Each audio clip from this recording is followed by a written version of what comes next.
Hello friends, आज हम discuss करेंगे प्रश्नावली 4.3 का क्वेश्चन नंबर 5 से लेकर क्वेश्चन नंबर 11 तक। तो आइए देखते हैं क्वेश्चन नंबर 5 क्या बोल रहा है। क्वेश्चन नंबर 5 ये बोला है कि एक क्लास टेस्ट में शेफाली के गणित और अंग्रेजी में प्राप्त किए गए अंकों का योग 30 है। यानी एक कोई लड़की शेफाली है, ये बोला जा रहा है कि गणित और अंग्रेजी में जो नंबर उसको मिलता है दोनों को जोड़ने पर वो 30 होता है। फिर आगे बोला कि यदि उसको गणित में 2 अंक अधिक मिले होते और अंग्रेजी में 3 अंक कम मिले होते। ऐसा एक कल्पना की जा रही है कि गणित में 2 अंक अधिक मिल गए होते और अंग्रेजी में 3 अंक कम मिल गए होते, तो यदि उनका गुणा करते तो गुणनफल 210 होता। इसके द्वारा दोनों विषय में प्राप्त किए गए अंक हमें ज्ञात करना है। तो आइए देखते हैं, लेट अस सी। तो सबसे पहले हमें क्या करना है कि हम मान लें कि माना शेफाली ने गणित में देखिए यहाँ पे एक गणित है और यहाँ पे क्या अंग्रेजी है। ठीक, गणित में उसे कुछ नंबर मिले और कुछ नंबर इंग्लिश में। अब इन दोनों को मिलाकर उसे कितना मिल जाता है? 30 नंबर। तो मान लें कि गणित में उसने x नंबर मिला था, तो इंग्लिश में कितना हो जाएगा? इंग्लिश में उसका हो जाएगा 30 - x, क्योंकि जब x और 30 - x इन दोनों को ऐड करेंगे तो आपका 30 नीचे आ जाएगा। तो आइए देखते हैं।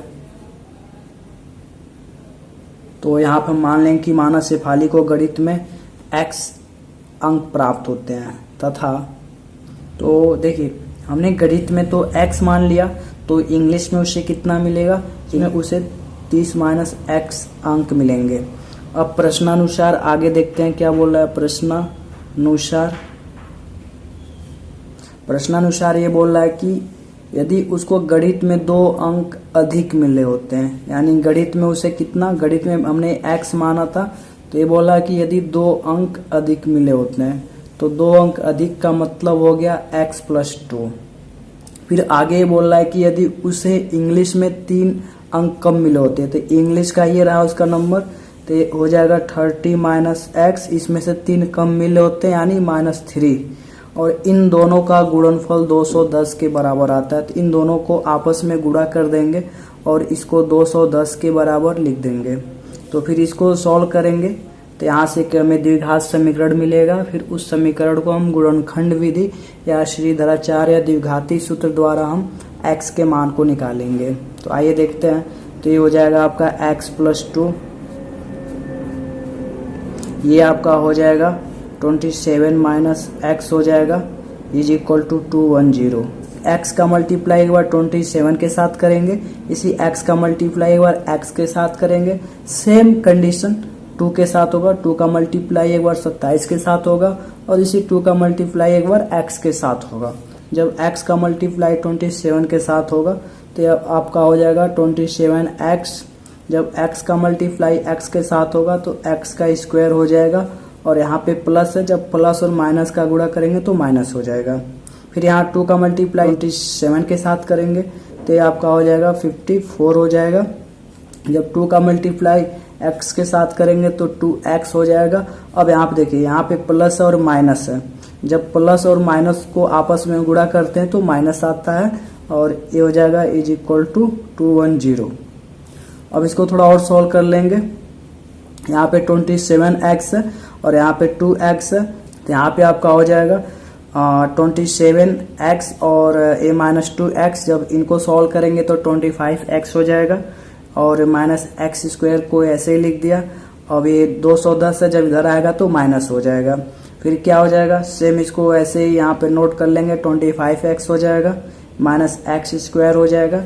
जब ये 54 और -210 इन दोनों को सॉल्व करेंगे तो 156 हो जाएगा। अब क्या करना है, हमने पता है कि जो द्विघात समीकरण का स्टैंडर्ड फॉर्म होता है वो होता है ax² + bx + c = 0। तो इस भी इक्वेशन को हम इस फॉर्म में लाएंगे। देखिए x² पहले है तो x² को पहले ले लेंगे, तो -x² + bx है, तो ये हो जाएगा आपका 25x हो जाएगा -156 = 0। अब यहाँ से क्या करना है हमें, ये माइनस है, माइनस को जनरली हटा सकते हैं और नहीं भी हटा सकते हैं। नहीं हटाने का मन कर रहा तो रहने दीजिए, और नहीं तो जनरली क्या करते हैं, जो x² होता है उसको प्लस में ही रखते हैं। और माइनस में भी रखेंगे तो आंसर सेम ही आएगा। तो माइनस से गुणा करने पर तो ये हो जाएगा आपका x square minus 25 X plus 156 is equal to 0। अब यहाँ से x का मान हमारे पास दो विधि है, पहला आपका गुणनखंड विधि है और दूसरा श्रीधराचार्य फॉर्मूला है।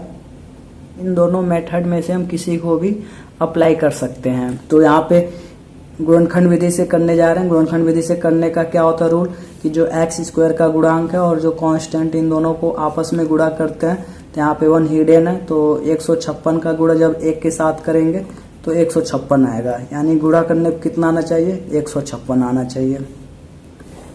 यहाँ पे प्लस है तो जोड़ने पर, अगर माइनस रहता तो घटाने पर, प्लस है तो यहाँ लिखेंगे जोड़ने पर। जोड़ने पर कितना आना चाहिए 25 आना चाहिए 25। तो अब हम क्या करेंगे 156 का गुणनखंड निकालेंगे। 156 का गुणनखंड निकालेंगे 2 इंटू 2 3 इंटू 13। देखिए 2 2 जा 4 4 3 जा 12, यानी 2 दूनी 4 4 3 12 12 गुणे 13। देखिए 12 और 13 इन दोनों को आपस में जब गुणा करेंगे तो आपका 156 आ जाएगा और इन दोनों को जब आपस में जोड़ेंगे तो आपका 25 भी आ जाएगा। तो इसका जो गुणनखंड है 12 और 13 आया। तो आप लिखेंगे X square minus 12 X minus 13 X plus 156 is equal to 0। अब क्या करेंगे यहाँ पे दो दो का पेयर बनाते हैं, इन दोनों को एक साथ ले लेंगे, फिर इन दोनों को एक साथ ले लेंगे। अब देखिए इन दोनों में कॉमन क्या x है तो x को बाहर लिख लेंगे तो क्या बचेगा x माइनस 12 बचेगा। और यहाँ पे क्या करेंगे माइनस 13 कॉमन लेंगे, जब माइनस को माइनस से भाग देंगे तो प्लस हो जाएगा, बचा यहाँ पे x, जब प्लस को माइनस से भाग देंगे तो माइनस बचेगा और जब 156 में 13 से भाग देंगे तो भी 12 बचेगा इज इक्वल टू 0। देखिए यहाँ पे x माइनस 12 एक यहाँ पे और x माइनस 12 यहाँ पे, ये दोनों जगह कॉमन है तो इनको एक पास कर लेंगे। x माइनस 12 हो गया, बचा क्या x माइनस 13, तो ये हो जाएगा आपका x minus 13 is equal to 0। अब यहाँ पे हमारे पास दो मान आएंगे x के, तो यहाँ पे हो जाएगा x minus 12 is equal to 0 और यहाँ पे लिखेंगे x minus 13 is equal to 0। अब यहाँ से क्या करना, x का एक मान हो जाएगा 12 और यहाँ से एक x का मान हो जाएगा 13, यानी हमें x के दो मान निकल गए। अब क्या करेंगे इन दोनों मान को बारी बारी से रखकर आंसर निकालेंगे।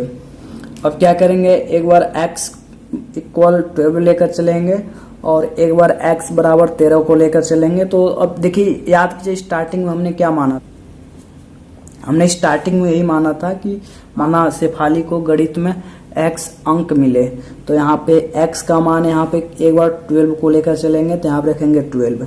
अब इस हिसाब से इंग्लिश में उसे प्राप्त कितना अंक हुआ था, तो हमने यही माना था कि अंग्रेजी में शेफाली को कितना अंक मिला, यहाँ पर हमने माना था 30 माइनस एक्स, तो यहाँ पे हो जाएगा 30 माइनस एक्स की वैल्यू हमने यहाँ पे क्या रखा 12, तो इस हिसाब से इंग्लिश में उसे कितना अंक मिल जाएगा 18।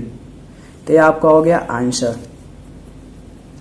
एक आंसर हमें और मिलेगा या करके हम ये भी लिख सकते हैं। तो हम ये मान के चलेंगे कि शेफाली को गणित में प्राप्त अंक कितने x है, इस बार x का मान 13 रखेंगे तो ये हो जाएगा और इस हिसाब से इंग्लिश में कितना अंक हो जाएगा उसको, ये हो जाएगा आपका 30 माइनस एक्स और 17 हो जाएगा।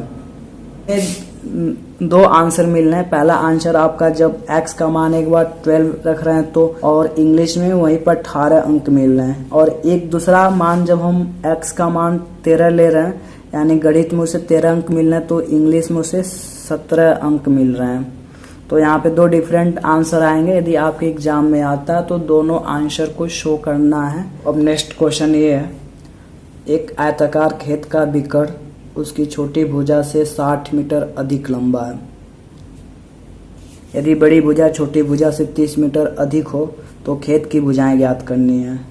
क्वेश्चन ये बोल रहा है कि एक खेत हो आयताकार है। आयताकार क्या होता है, ऐसी 4 भुजाओं से घिरी बंद आकृति होती है जिसकी आमने और सामने की भुजाएं समान होती है, तो उसे आयताकार कहते हैं। जो खेत है वो भी आयताकार है। और देखिए इसको यदि हम यहाँ से मिला देंगे तो ये वाली जो भुजा है ये बिक्कड़ हो जाएगी, तो इसको हम नाम दे सकते हैं A, B, C और D।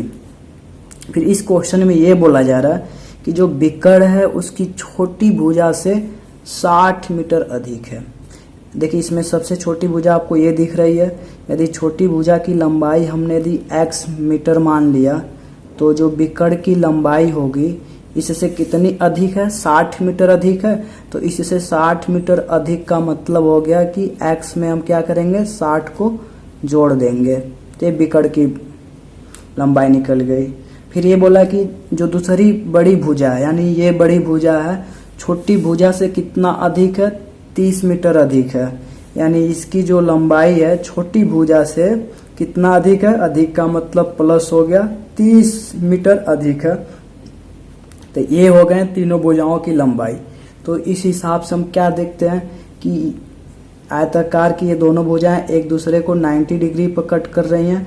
90 डिग्री का मतलब हो गया कि इसके सामने वाली भुजा क्या हो गई, ये विकर्ण हो गई, ठीक। और यदि हम यहाँ पे एंगल कोई मान लेते हैं, कोई कोण बन रहा है थीटा, तो इसके सामने वाली भुजा लंब हो गई।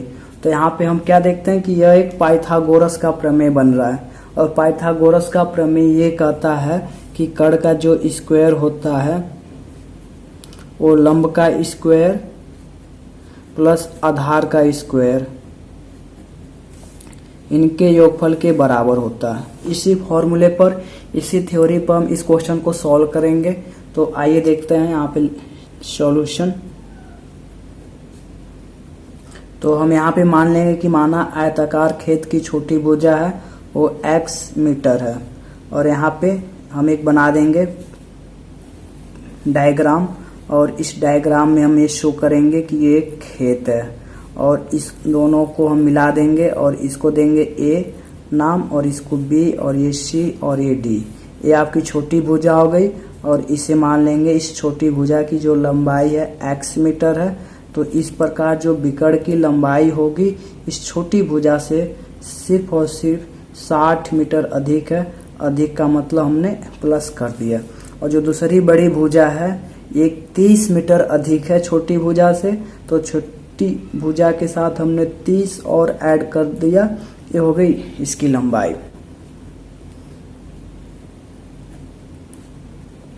तो इसी प्रकार जो विकर्ण की लंबाई है वो कितना हो जाएगा, x प्लस 60 हो जाएगा। और ये दूसरी बड़ी भुजा की जो दूसरी बड़ी भुजा इसकी लंबाई हो जाएगी x प्लस 30। तो यहाँ पर हम लिख देंगे x प्लस 30 मीटर।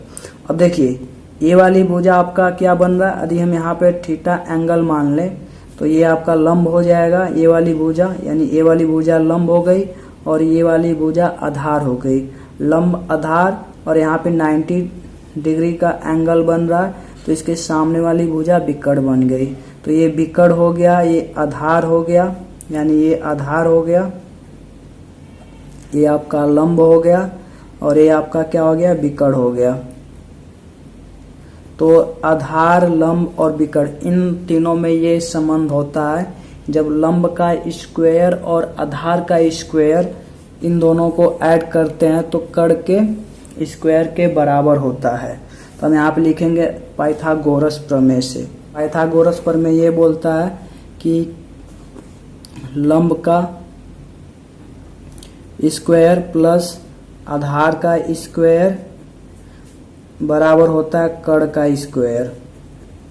तो इस फॉर्मूले पर हम क्या करेंगे, जो वैल्यू में पता है वो रख देंगे। अब देखिए यहाँ पे लंब क्या है, लंब आपका x है, तो यहाँ पे लिख देंगे x का स्क्वायर प्लस है तो हमने प्लस कर दिया, आधार, आधार का स्क्वायर, आधार क्या x प्लस 30 है, तो यहाँ पे लिख देंगे x प्लस 30 का स्क्वायर, और यहाँ बराबर तो हमने बराबर कर दिया। कर्ण का स्क्वायर, कर्ण क्या आपका x प्लस 60 का होल स्क्वायर। अब क्या करेंगे, इनको सॉल्व करेंगे तो हमें एक द्विघात समीकरण मिलेगा, और फिर इस द्विघात समीकरण को हम दो विधियों से सॉल्व कर सकते हैं जो आपको अच्छी तरह से पता है। पहला गुणनखंड विधि और दूसरा सिद्धाचार्य सूत्र से।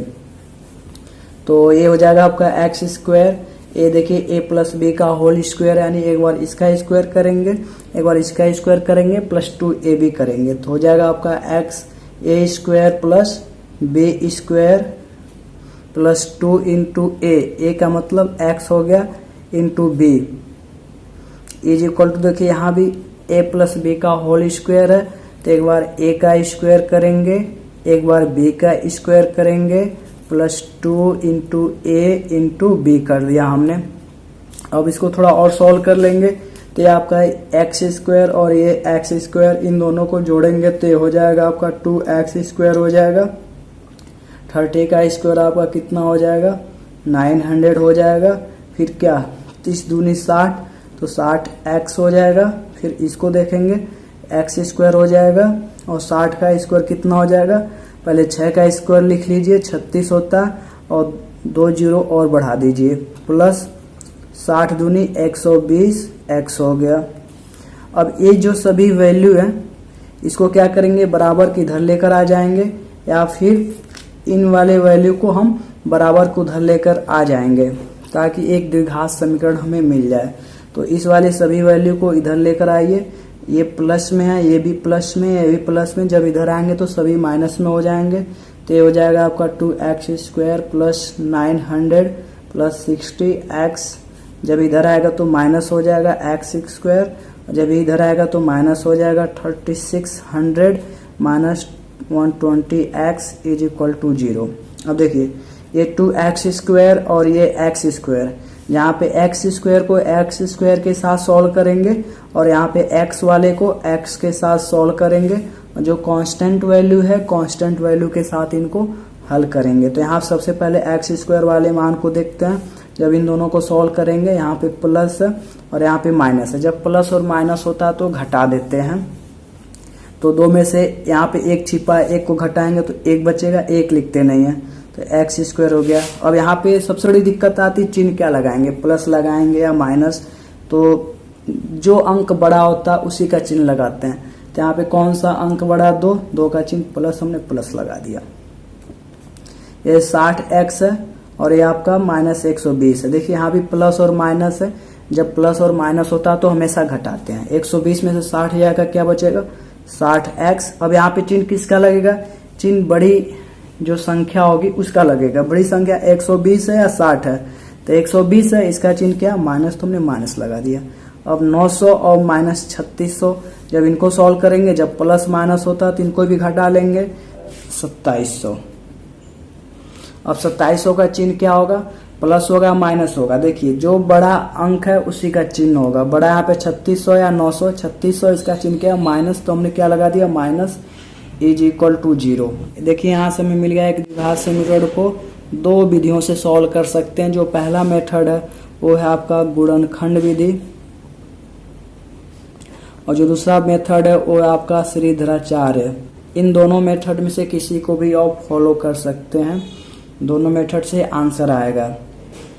तो आइए देखते हैं यहाँ पे गुणनखंड विधि से इसको सॉल्व करते हैं।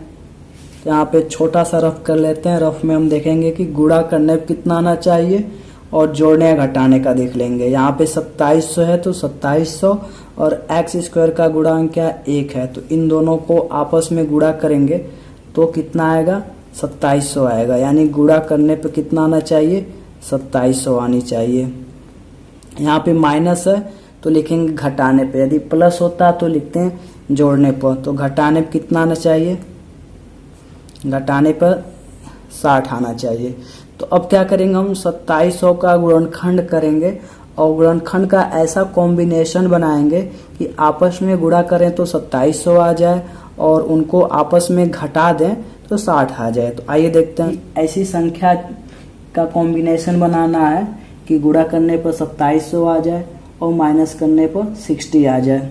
यदि हम इन दोनों को ले लें 3 इंटू 2, 3 2 जा 6, तो 6 हो जाएगा। और फिर इस 6 को हम यदि 5 के साथ ले लें तो कितना हो जाएगा 30 होगा, क्योंकि 6 पंजे 30, तो 30 ये हो गया।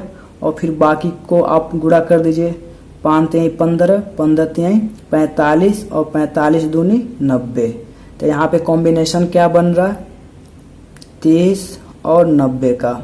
देखिए 90 से यदि हम 30 घटा देंगे तो कितना बच जाएगा 60, और 30 और 90 का गुणा करेंगे तो 2700 हो जाएगा। तो यहाँ पे करते हैं X square minus 90 X plus 30 X minus 2700 is equal to 0। अब क्या करेंगे, इन दोनों को एक साथ ले लेंगे और सेम यहाँ भी इन दोनों को एक साथ ले लेंगे और इनमें जो कॉमन होगा उसको बाहर निकाल लेंगे। तो यहाँ पे x कॉमन है, तो यहाँ पे x हमने कॉमन ले लिया, x माइनस 90 हो गया, प्लस यहाँ पे 30 हमने कॉमन लिया, क्या होगा x माइनस ये आपका 90 हो जाएगा इज इक्वल टू 0। देखिए x माइनस 90 और x माइनस 90 दोनों जगह कॉमन है, तो इनको बाहर ले लेंगे, x माइनस 90 हो जाएगा, फिर क्या बचेगा x plus 30 is equal to 0। अब क्या करेंगे, एक बार इसको 0 दिखाएंगे, एक बार इसको 0 दिखाएंगे, फिर यहाँ से x के दो अलग अलग मान ज्ञात होंगे। तो यहाँ पे लिखेंगे x minus 90 is equal to 0 और सेम यहाँ भी लिखेंगे x plus 30 is equal to 0। तो यहाँ से x का मान क्या आ जाएगा, 90 आ जाएगा, यहाँ से x का मान क्या आ जाएगा, माइनस 30 आ जाएगा। देख सकते हैं कि एक x का मान प्लस में आ रहा और एक x का मान माइनस में आ रहा है। तो जो भुजाओं की लंबाई होती है, खेत की लंबाई होती है, वो माइनस या नेगेटिव नहीं होती है, तो इसलिए ये वाला x का मान अमान्य होगा। फिर ये वाला x का मान लेकर चलेंगे। तो यहाँ पर हमने दो मान निकाले हैं x का, एक 90 आ गया और एक माइनस 30, तो माइनस 30 इनवैलिड हो जाएगा। अब यहाँ पे खेत की भुजाएं ज्ञात करने के लिए बोला, तो खेत की दो ही भुजा होती हैं, एक तो जो चौड़ाई होती है, एक ये भुजा हो गई, और एक लंबाई जो होती है। तो यहाँ से x का मान हमें निकल गया, तो x के जगह पर हम जो रखेंगे तो ये चौड़ाई निकल जाएगी, और यहाँ भी x का मान जब रखेंगे तो लंबाई निकल जाएगी। अतः तो लिखेंगे यहाँ, अतः खेत की चौड़ाई बराबर x और x बराबर 90 मीटर हो गया, तथा खेत की लंबाई बराबर हमने क्या माना, x प्लस 30। तो ये आपका हो जाएगा, x का मान कितना निकला, 90, तो हम यहाँ पर रख देंगे 90 प्लस 30, तो ये आपका हो जाएगा 120 मीटर। ये हो गया आपका आंसर। देखिए जब इस टाइप का क्वेश्चन एग्जाम्स में आते हैं तो आपको फिगर बनाना, जब हम डायग्राम बनाते हैं तो क्वेश्चन समझना और सॉल्व करना बहुत इजी हो जाता है। तो जहां आवश्यकता पड़े इस क्वेश्चन को आप पक्का और श्योर बनाएं। नेक्स्ट क्वेश्चन है, दो संख्याओं का वर्गों का अंतर दिया हुआ है, यानी कोई दो संख्याएं हैं और उनका वर्ग कर दिया और उनका अंतर का मतलब होता है या तो बड़ी संख्या में से छोटी संख्या को माइनस कर दीजिए या फिर छोटी संख्या में से बड़ी संख्या को माइनस कर दीजिए, तो उसे बोलते हैं अंतर। फिर एक कंडीशन और दे रहा है कि जो छोटी संख्या का वर्ग है बड़ी संख्या का 8 गुना है, तो दोनों संख्याएं ज्ञात करना है। तो हम मान लेंगे कि पहली संख्या या छोटी संख्या x है या y है, उसके अकॉर्डिंग हम दूसरी संख्या मान लेंगे। फिर वहाँ से हमें दो कंडीशन है, पहला कंडीशन दिया है जो अंतर है और जो दूसरा कंडीशन दिया हो कि 8 गुना है, और इन्हीं दोनों कंडीशन के माध्यम से हम एक द्विघात समीकरण बनाएंगे। फिर वहाँ से हम इन दोनों संख्याओं को निकाल सकते हैं। यहाँ पे लिखिए सॉल्यूशन, माना तो यहाँ पे हम एज्यूम कर लेंगे जो बड़ी संख्या है वो x है तथा इसी प्रकार मान लेंगे जो छोटी संख्या वो क्या है, y है। ठीक, अब प्रश्नानुसार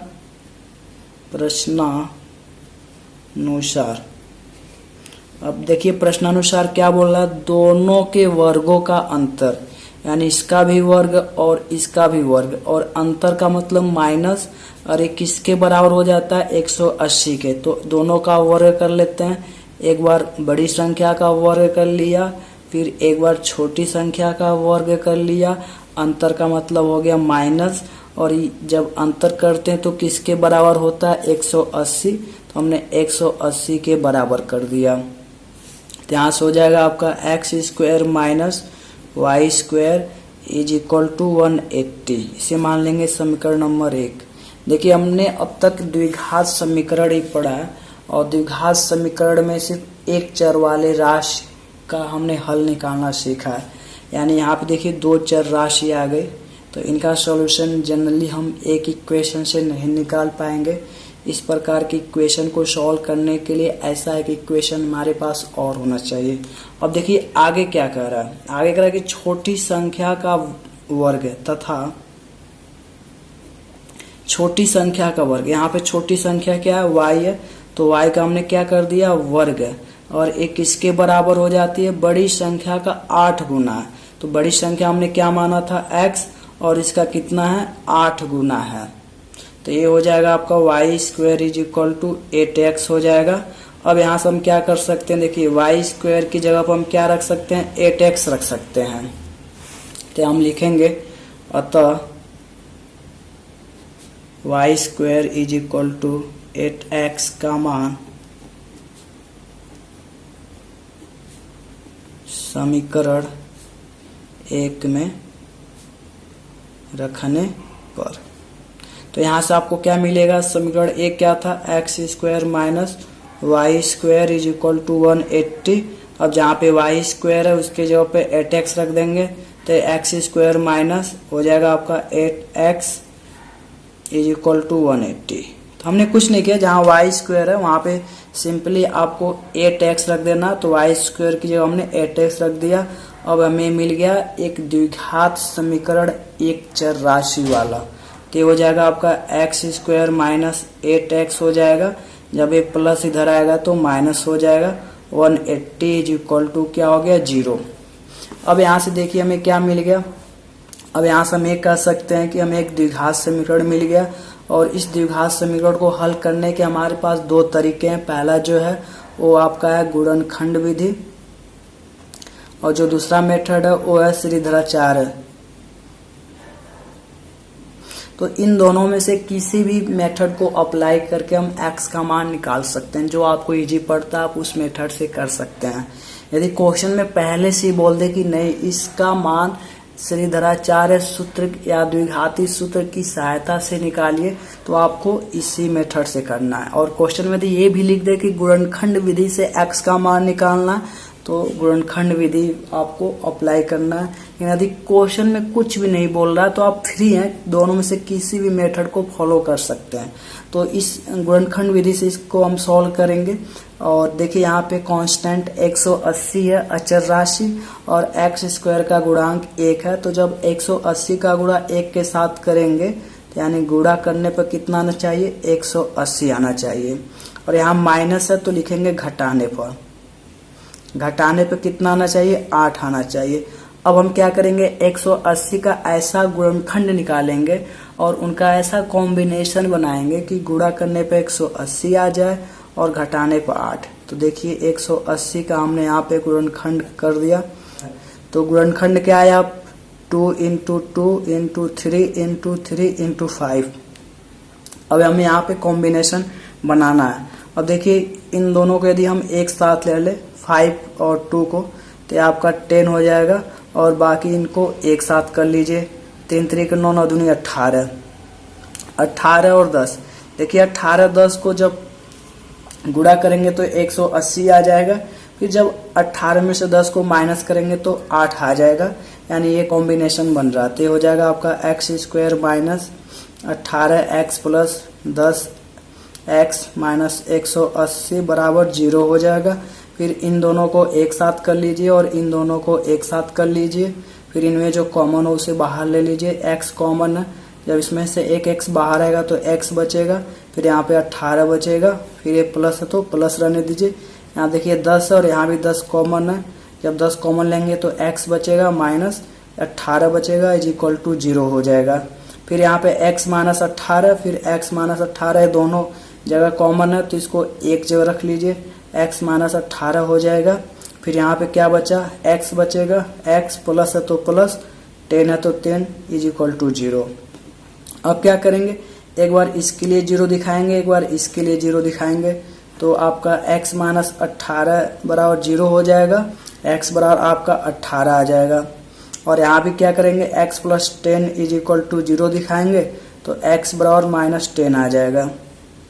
अब देखिए यहाँ पे दोनों संख्याओं की बात की गई है, और फिर ये तो आप नहीं बोला गया है कि वो संख्याएं धनात्मक पूर्णांक है या ऋणात्मक पूर्णांक है, ऐसी कोई भी चर्चा नहीं की गई है। दोनों मान पर हम दोनों संख्याओं को अलग अलग निकालेंगे। तो हमने स्टार्टिंग में क्या माना था, हमने माना था बड़ी संख्या, बड़ी संख्या बराबर हमने क्या माना था, x माना था। और x का मान यहाँ से क्या आ गया, 18 आ गया, तथा छोटी संख्या हमने क्या माना था, y माना था। y square is equal to 8x। ठीक, तो यहाँ से क्या करेंगे, x का मान इसमें रखेंगे तो y का मान आएगा। तो y square is equal to 8 into क्या हो जाएगा, x का मान कितना 18 है। तो इसको थोड़ा और सॉल्व कर लेंगे। y स्क्वायर क्या हो जाएगा, 18/144 हो गया। अब y स्क्वायर का मान जब निकालना होगा तो अंडर रूट में हो जाएगा 144। फिर इसको जब बाहर निकालेंगे तो ये प्लस माइनस में होगा, तो y का मान क्या हो जाएगा, +-12।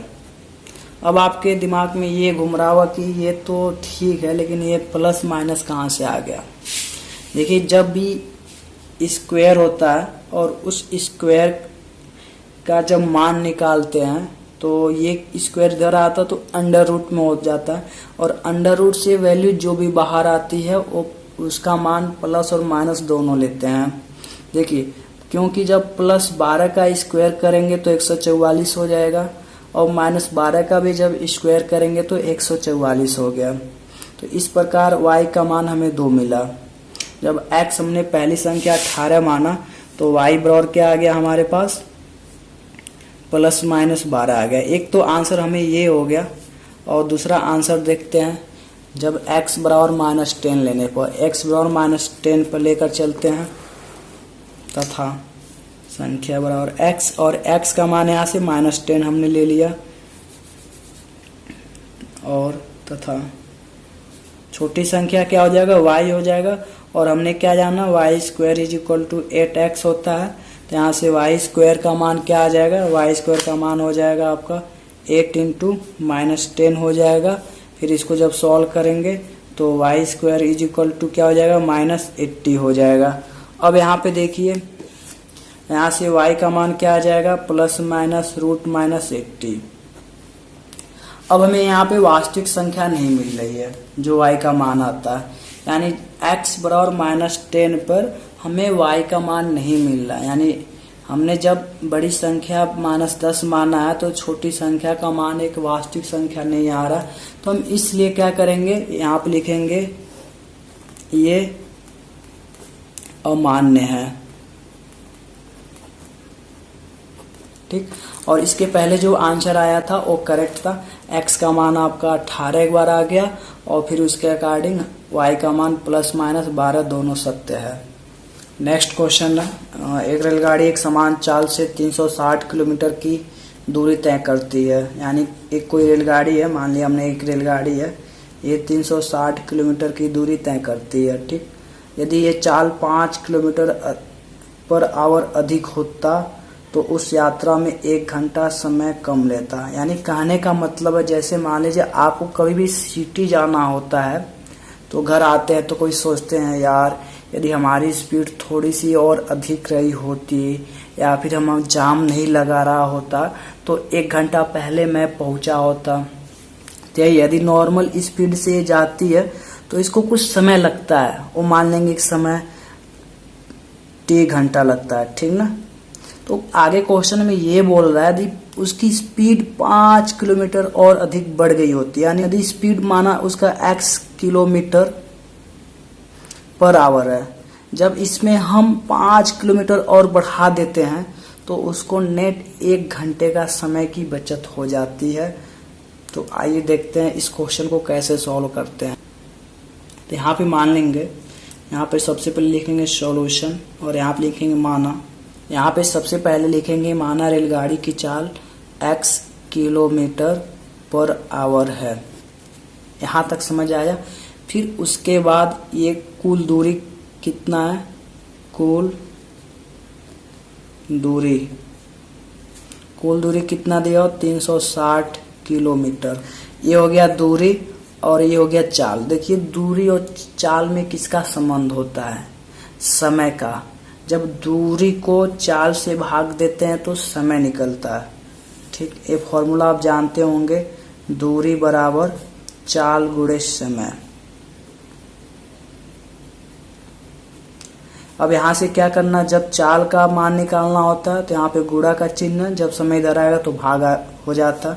तो यहाँ से चाल बराबर क्या हो जाता, दूरी बटे समय हो जाता है। जब समय का मान निकालना होता है तो समय बराबर क्या लिखते हैं, दूरी बटे चाल। तो हमारे पास ये दूरी भी है और चाल भी है, तो हम क्या निकालेंगे, समय निकालेंगे। अतः तो हम ये मान लेंगे कि x किलोमीटर प्रति आवर की चाल से स्पीड से रेलगाड़ी को 360 किलोमीटर की दूरी तय करने में लगा समय बराबर क्या हो जाएगा, दूरी बटे चाल।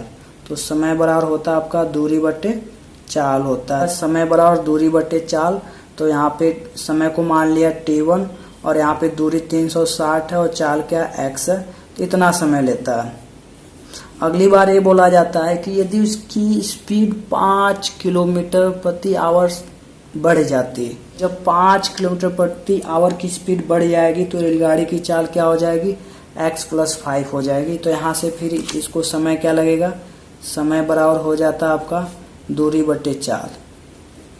दूरी बटे चाल हो गया और यहाँ से समय को मान लिया t2 और यहाँ पे दूरी कितनी है, दूरी यहाँ पे सेम है 360 है, 360 और चाल क्या हो जाता है x+5। अब यहाँ समझने वाली बात है कि ये जो t2 है, ये जो समय लगता है और ये जो t1 है, ये जो समय लगता है 1 घंटा कम लगता है। यानी जब t1 में से, यानी इस समय में से जब इसको हम माइनस करेंगे तो 1 घंटे की बचत होगी, जो क्वेश्चन हमें कह रहा था। तो लिखेंगे यहाँ प्रश्नानुसार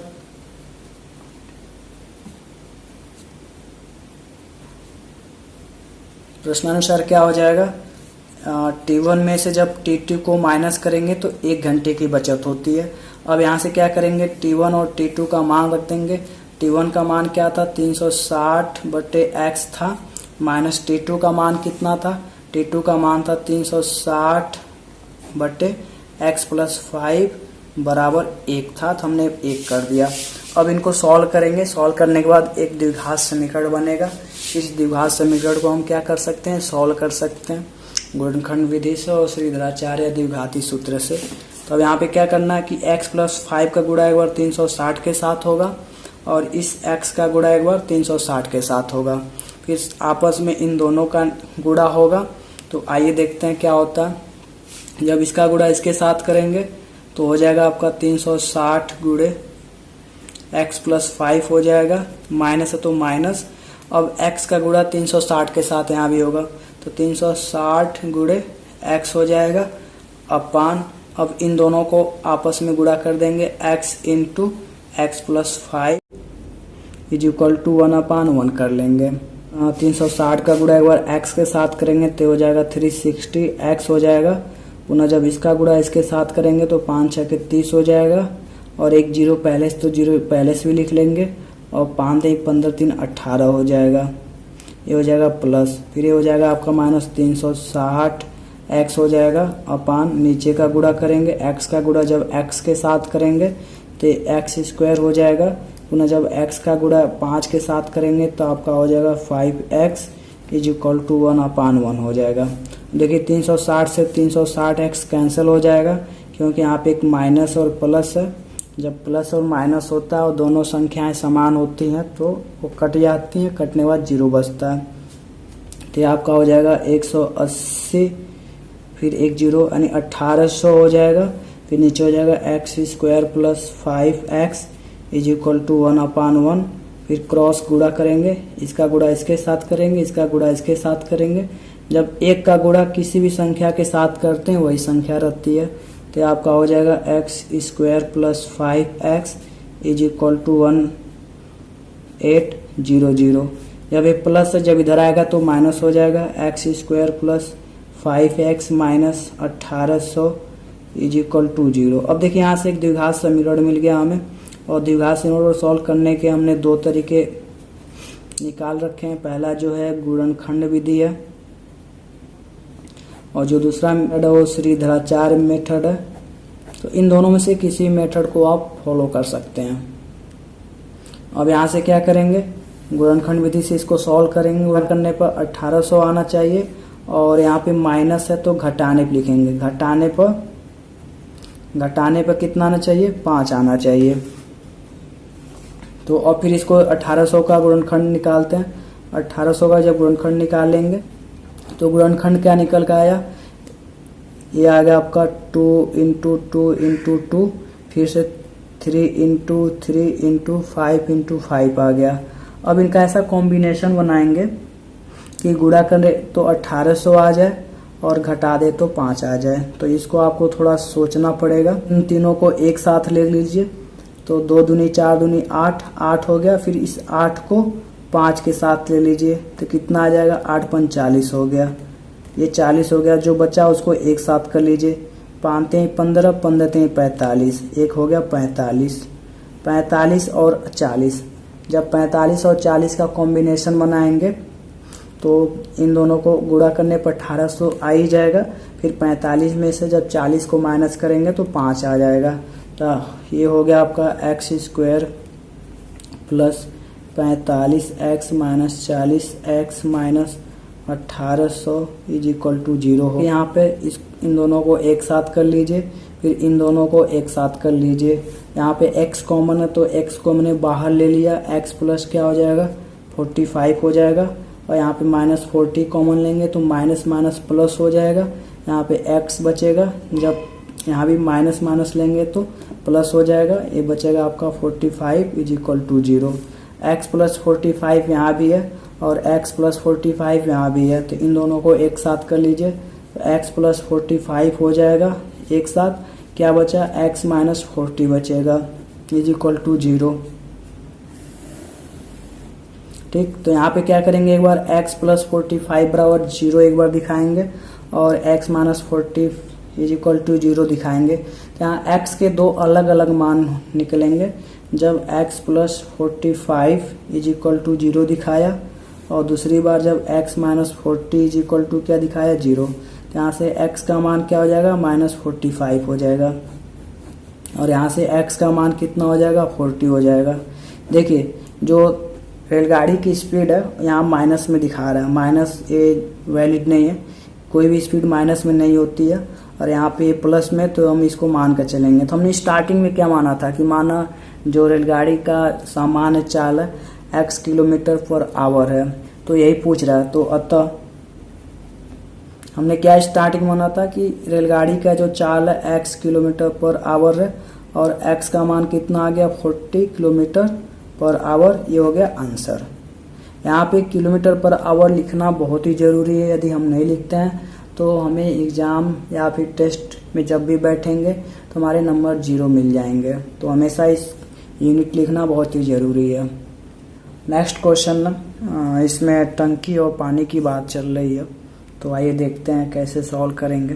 क्वेश्चन ये बोल रहा है कि दो पानी के नल, यानी एक नल ये है और दूसरा नल ये है, एक साथ एक हौज को 9 से 3/8 घंटों में भर सकते हैं। ये दोनों मिलकर इस हौज को इतने घंटे 9 से 3/8 घंटे में भर देते हैं। फिर आगे ये कह रहा है कि बड़े व्यास वाला जो नल है, यानी जो बड़ा व्यास वाला नल है, ये हौज को भरने में कम व्यास वाले नल से 10 घंटे कम समय लेता है। यानी इसका व्यास कम है, जितना समय ये लेता है उससे 10 घंटा का समय ये लेता है। यानी अगर अकेला ये टंकी को मान लो 30 घंटे में भरता है, तो जो बड़ा व्यास वाला नल है उस टंकी को 20 घंटे में भरेगा, क्योंकि 10 घंटे का समय कम लेता है। तो फिर आगे क्वेश्चन ये बोल रहा है कि प्रत्येक द्वारा अलग अलग से हौज को भरने में समय ज्ञात कीजिए। क्वेश्चन यही आपसे जानना चाहता है कि कम व्यास वाला नल इस हौज को कितने घंटे में भर देगा और बड़ा व्यास वाला नल इस हौज को कितने घंटे में भर देगा। जब इस टाइप के क्वेश्चन आते हैं तो सिंपल सी चीज़ याद रखना है आपको कि 1 घंटे में कितना पानी भरता है तो इतने घंटे में कितना पानी भरेगा। तो इस टाइप के क्वेश्चन में हम 1 घंटे का पहले निकालते हैं। तो हम ये मान लेंगे कि कम व्यास वाले नल को हौज को भरने में टोटल x घंटे लगते हैं, कम व्यास वाले को। तो और ये क्वेश्चन में ये बोल रहा है कि जो बड़ा व्यास वाला 10 घंटे का कम समय लेता है कम व्यास वाले से। बड़े व्यास वाले को हौज को भरने में कितना समय लगेगा, x में से 10 को माइनस कर देंगे तो आ जाएगा। तो इसलिए क्या होगा कि बड़े व्यास वाले नल को हौज को भरने में कितना समय लगेगा, x माइनस 10 घंटे। अब यहाँ पे कम व्यास वाला जो नल है इस टंकी को ये कितने x घंटे में भर देता है और बड़ा वाला व्यास इस टंकी को x माइनस 10 घंटे में भर देता है। तो अब यहाँ से क्या करेंगे, अब ये देखेंगे कम व्यास वाला जो नल है 1 घंटे में कितना हिस्सा भर पाता है। तो कुल टंकी को x घंटे में भरता है तो 1 घंटे में कितना भरेगा, तो 1/x हो जाएगा। यहाँ पे अब निकालेंगे, इसलिए तो अब हम आगे देखेंगे कि कम व्यास वाला जो नल है 1 घंटे में कितना भाग भरेगा। तो x घंटे में ये पूरा टंकी भरता था, पूरा टंकी का मतलब हो गया कि 1 टंकी, यानी x घंटे में यदि 1 टंकी भरता है तो 1 घंटे में कितना भरेगा, तो 1 बटे क्या हो जाएगा, x भाग हो जाएगा टंकी का। तथा बड़े व्यास वाला नल टंकी को 1 घंटे में भरेगा। तो बड़ा व्यास वाला नल भी x माइनस 10 घंटे में 1 टंकी भरता है, तो 1 घंटे में कितना भरेगा, 1 बटा क्या हो जाएगा, x माइनस 10 भाग हो जाएगा। अब यहाँ तक क्लियर हुआ। तो अब क्या करेंगे, यहाँ पे प्रश्नानुसार देखते हैं क्या बोल रहा है। अब यहाँ पे लिखेंगे प्रश्नानुसार। प्रश्नानुसार ये बोल रहा है कि यदि दोनों टंकी एक साथ खोल दें तो ये दोनों टंकी मिलकर हौज को 9 सही 3/8 घंटों में भर देते हैं। तो यहाँ हो जाएगा प्रश्नानुसार आपका 1/x प्लस 1/x माइनस 10 हो जाएगा। अब ये दोनों टंकी मिलकर कितने घंटे में, 9 सही 3/8 घंटों में मिलकर 1 टंकी भर देते हैं। कितना टंकी, 1 टंकी। तो यहाँ लिखेंगे 1 टंकी। अब इन दोनों को सॉल्व कर लेंगे। जब इन दोनों को सॉल्व करेंगे, x माइनस 10 का गुणा एक बार 1 के साथ होगा, फिर इसी x का गुणा एक बार 1 के साथ होगा, फिर आपस में इन दोनों का गुणा हो जाएगा। तो फिर ये हो जाएगा आपका x माइनस 10 हो जाएगा, प्लस हो जाएगा x हो जाएगा, फिर क्या होगा, इस x का गुणा एक बार इस x के साथ होगा, फिर इसका 10 के साथ होगा। जब इसका गुणा इसके साथ होगा तो x स्क्वायर हो जाएगा, फिर माइनस 10 के साथ होगा तो माइनस 10x हो जाएगा। फिर इसको ऐसे रहने देंगे, ब्रैकेट में बंद कर लेंगे। 8 9 72, 72 3 75, 75 बटे कितना हो जाएगा, 8 बराबर 1/1 हो जाएगा। अब क्या करेंगे, 1x कितना हो जाएगा, 2x माइनस 10 हो जाएगा। फिर नीचे क्या बचेगा, x स्क्वायर माइनस 1 गुणा है, जब इधर आएगा तो भाग हो जाएगा। ठीक, अब देखिए जैसे यदि कोई संख्या ऐसे दी है x इंटू 75/8 है बराबर 1 है, तो जब एक गुणा इधर आएगा तो भाग हो जाएगा। तो x बराबर क्या हो जाएगा, 1/75 बटे कितना हो जाएगा, 8 हो जाएगा। फिर क्या होता है कि जब x का मान निकालना होता है 1/1 करते हैं, ये नीचे वाला ऊपर चला जाता है और ऊपर वाला नीचे, तो 8 बटे कितना हो जाता है, 75। तो फिर यहाँ से x का मान क्या हो जाएगा, 8/75। तो सेम इसको भी जब इधर लाएंगे तो ये हो जाएगा आपका 8/75 हो जाएगा।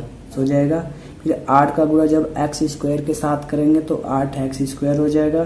पुनः 8 का गुणा जब माइनस 10x के साथ करेंगे तो माइनस 80x हो जाएगा।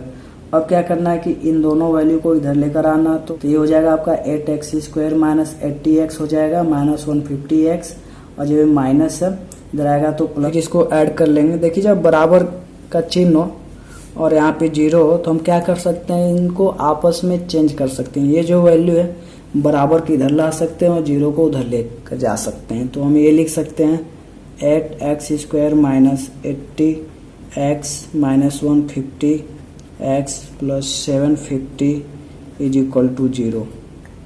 ये हो गया। अब क्या करेंगे, x वाले को ऐड कर लेंगे, तो हो जाएगा आपका 8x square minus 230x plus 750 is equal to 0।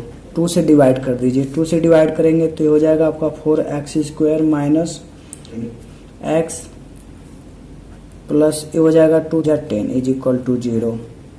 अब यहाँ पे हमें मिल गया एक द्विघात समीकरण, और इस द्विघात समीकरण को 2 विधि से हम सॉल्व कर सकते हैं। पहला गुणनखंड विधि है और दूसरा आश्रिताचार्य मेथड है। तो ये दोनों मेथड बहुत ही इजी हैं, दोनों में से आप किसी को भी अप्लाई कर सकते हैं। और हम करते हैं यहाँ पे गुणनखंड विधि से, तो 375 और 4 इन दोनों को आपस में देखते हैं गुणा करने पर कितना आना चाहिए। तो गुणा करने पर आना चाहिए आपका 375 गुणे 4, तो ये आपका हो जाएगा 1500। ठीक, और यहाँ प्लस है तो जोड़ने पर, यहाँ लिखेंगे जोड़ने पर कितना आना चाहिए 115। तो अब क्या करेंगे 1500 का गुणनखंड निकालेंगे। जब बहुत बड़ी संख्या होती है तो उसका गुणनखंड निकालने का सबसे सिंपल सा तरीका होता है बड़ी संख्या को से भाग कर दीजिए। 15 कम 15 ये 100 हो जाएगा। और फिर हम 100 को क्या कर सकते हैं 10 से डिवाइड कर सकते हैं। 10 दहा में 100 और 10 कम 10, तो गुणनखंड क्या हो जाएगा। अब देखिए 15 को हम क्या लिख सकते हैं 3 × 5 लिख सकते हैं, और 10 को क्या लिख सकते हैं 2 × 5, और फिर इस 10 को क्या लिख सकते हैं हम 2 × 5 लिख सकते हैं। अब इनका एक ऐसा कॉम्बिनेशन बनाना है कि गुणा करने पर 1500 आ जाए और जोड़ने पर 115 आ जाए। तो आइए देखते हैं। अब देखिए इन दोनों को एक साथ कर लीजिए 2 और 5 को, तो ये 10 हो जाएगा। और यहाँ भी 2 और 5 को एक साथ कर लीजिए 10 हो जाएगा। इस 10 और इस 10 को एक साथ कर लीजिए तो ये 100 हो जाएगा।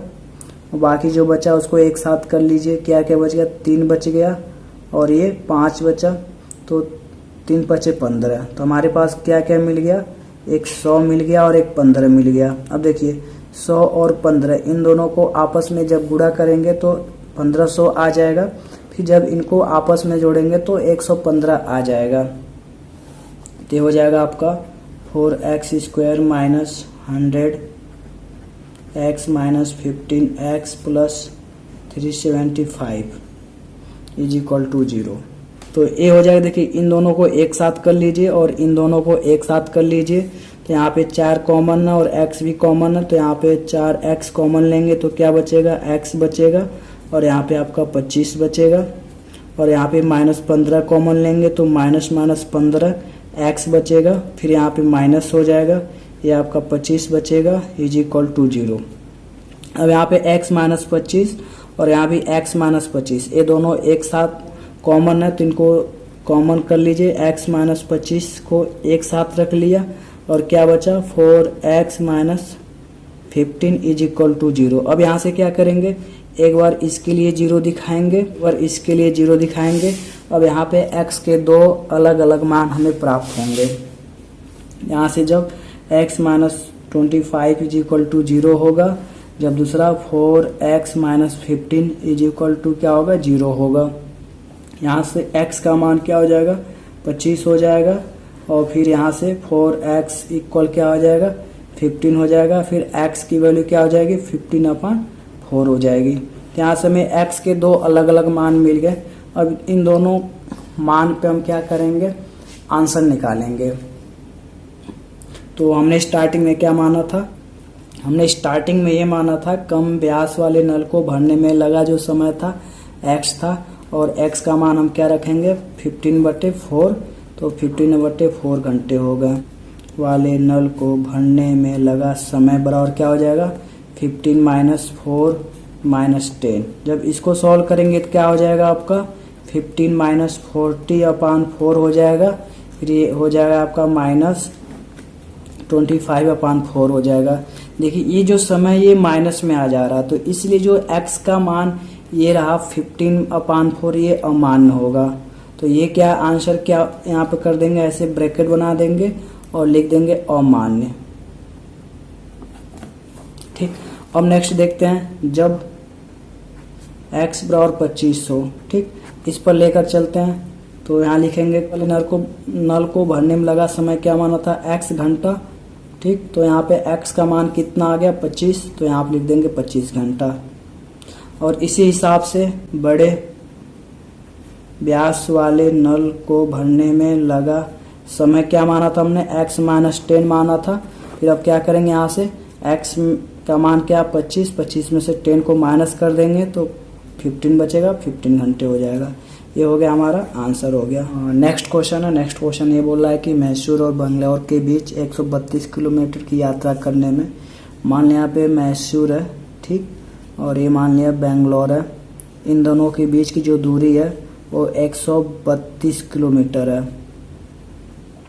यात्रा करने में एक एक्सप्रेस गाड़ी जाती है और एक सवारी गाड़ी जाती है। तो बोलता है कि जो एक्सप्रेस गाड़ी है वो सवारी गाड़ी से 1 घंटा समय कम लेती है। जैसे मान लीजिए अगर ये सवारी गाड़ी है, पैसेंजर ट्रेन है, अगर पूरा समय जाने में लेती है सपोज कर लीजिए 20 घंटे, तो जो एक्सप्रेस गाड़ी है वो 1 घंटे कम लेती है, यानी 19 घंटे। फिर आगे करा कि जो एक्सप्रेस रेलगाड़ी की औसत चाल है वो सवारी गाड़ी से 11 किलोमीटर पर आवर थोड़ा अधिक है। तो मान लें कि जो सवारी गाड़ी की जो औसत चाल है वो x किलोमीटर पर आवर है। तो यहाँ आगे देखते हैं, माना तो हमने मान लिया कि जो सवारी गाड़ी की जो औसत चाल है x किलोमीटर पर आवर है, इसलिए एक्सप्रेस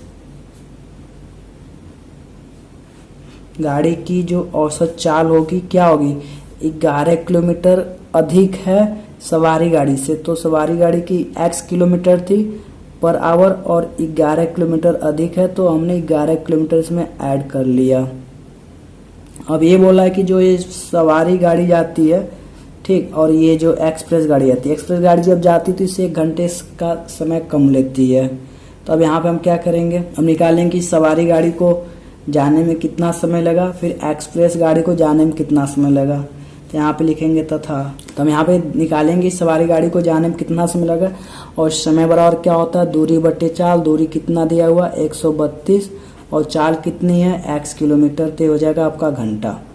ठीक, और आप जानते हैं चूंकि जो समय बराबर होता है, समय बराबर दूरी बटे चाल होता है, तो ये आपको लिखना है।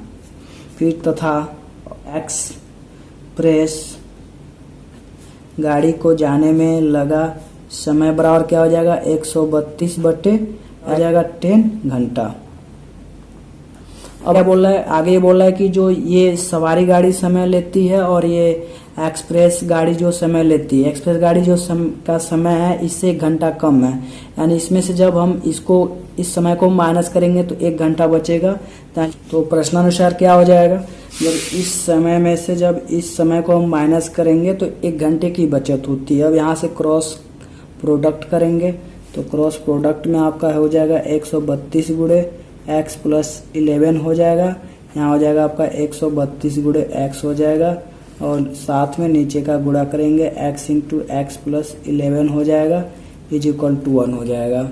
फिर जब इसको सॉल्व करेंगे तो 132 का गुणा इसके साथ करेंगे तो 132x हो जाएगा, प्लस हो जाएगा। जब इसका गुणा इसके साथ करेंगे तो आपका हो जाएगा 1452 हो जाएगा, माइनस 132x हो जाएगा। पुनः जब इसका गुणा इसके साथ करेंगे तो ये हो जाएगा एक्स स्क्वायर प्लस 11x हो जाएगा, इज इक्वल टू 1/1। 132x से 132x कट गया तो क्या बचा, 1452 अपान एक्स स्क्वायर प्लस क्या हो जाएगा 11x इज इक्वल टू 1/1 मान लेंगे। अब यहाँ से क्रॉस प्रोडक्ट करेंगे तो ये हो जाएगा आपका x square plus 11x is equal to 1452। जब 1452 इधर आएगा तो माइनस हो जाएगा, x square plus 11x minus 1452 is equal to 0। अब यहाँ से दो मेथड है, इन दोनों मेथड किसी मेथड को हम फॉलो कर सकते हैं। पहला जो मेथड है वो आपका गुणनखंड विधि है, और जो दूसरा मेथड है वो आपका श्रीधराचार्य मेथड है। तो इन दोनों मेथड में से किसी मेथड को हम फॉलो कर सकते हैं, किसी मेथड को अप्लाई कर सकते हैं। तो हम यहाँ पे करेंगे इसे गुणनखंड विधि से, और गुणनखंड विधि से करने से पहले एक छोटा सा रफ करेंगे। अब यहाँ पे देखेंगे कि गुणा करने पर कितना लाना है। देखिए यहाँ पे एक्स स्क्वायर का गुणांक 1 है, और जब 1 का गुणा 1452 के साथ करेंगे तो 1452 हो जाएगा। अब यहाँ पे माइनस है तो यहाँ लिखेंगे घटाने पर कितना आना चाहिए, 11 आना चाहिए। करेंगे 1452 का गुणनखंड करेंगे, या लिखेंगे 1452। ठीक, अब यहाँ गुणनखंड निकालेंगे तो आपका हो जाएगा 2 इंटू 2 इंटू 3 इंटू 11 इंटू 11। अब देखिए यदि हम इन दोनों को आपस में गुणा कर दें तो कितना हो जाएगा, ये 4 हो जाएगा, और पुनः इस 4 का गुणा यदि हम इस 11 के साथ करेंगे तो 44 हो जाएगा। बाकी इन दोनों को जब आपस में गुणा करेंगे तो 33 हो जाएगा। 33 और 44 का गुणा करेंगे तो 1452 तो आ ही जाएगा, लेकिन जब 44 में से 33 को माइनस करेंगे तो 11 आ जाएगा, यानी ये परफेक्ट कॉम्बिनेशन बन रहा है। तो यहाँ पर हो जाएगा आपका x square plus 44 x minus 33 x minus 14 52 is equal to 0। अब क्या करेंगे, यहाँ से एक x को कॉमन ले लेंगे तो क्या बचेगा, x प्लस 44 बचेगा। यहाँ क्या करेंगे 33 कॉमन लेंगे, माइनस भी कॉमन लेंगे, जब माइनस माइनस कॉमन लेंगे तो यहाँ प्लस हो जाएगा, x हो जाएगा, और यहाँ पे जब माइनस माइनस क्या हो जाएगा, प्लस हो जाएगा, ये आपका 44 बचेगा इज इक्वल टू 0। अब देखिए x प्लस 44 x प्लस 44 ये दोनों जगह पे है तो इसको कॉमन कर लेंगे। x प्लस 44 को हमने कॉमन कर लिया तो क्या बचेगा, x बचा, x minus 33 is equal to 0।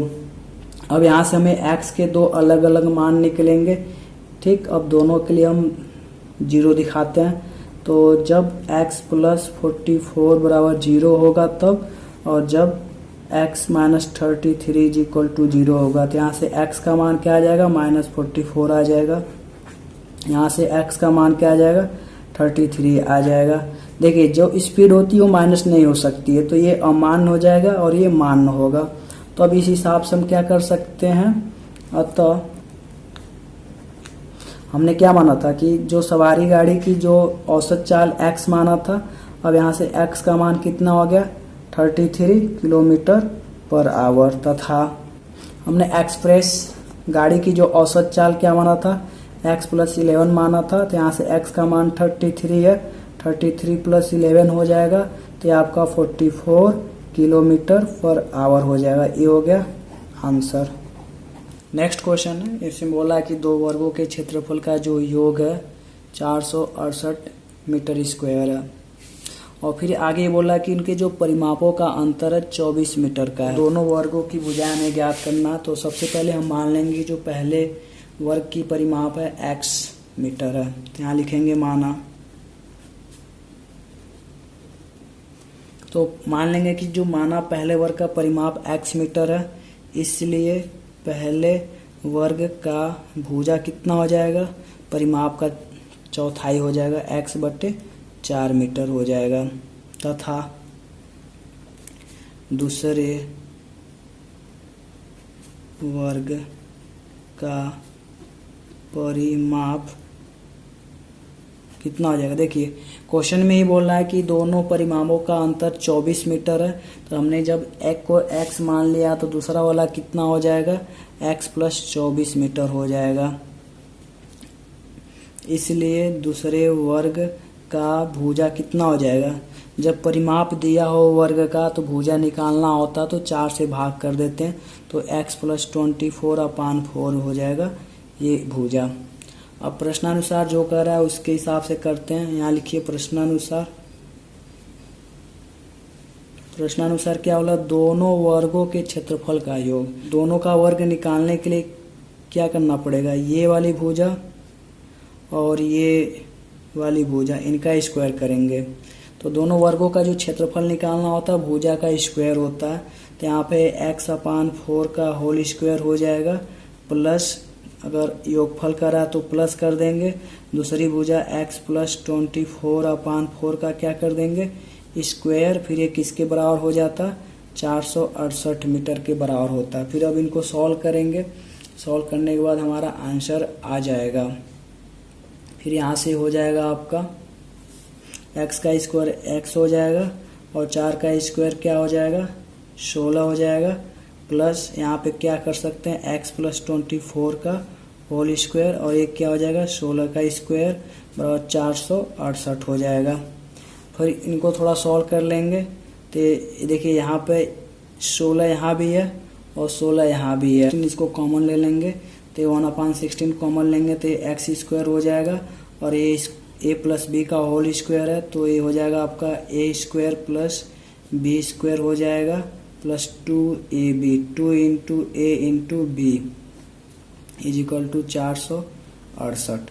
अब यहाँ पे भाग है, इधर आएगा तो ये गुणा हो जाएगा, और ये 1x स्क्वायर और 1x स्क्वायर 2x स्क्वायर हो जाएगा, तो ये हो जाएगा आपका 2x स्क्वायर, और 24 का स्क्वायर कितना होता है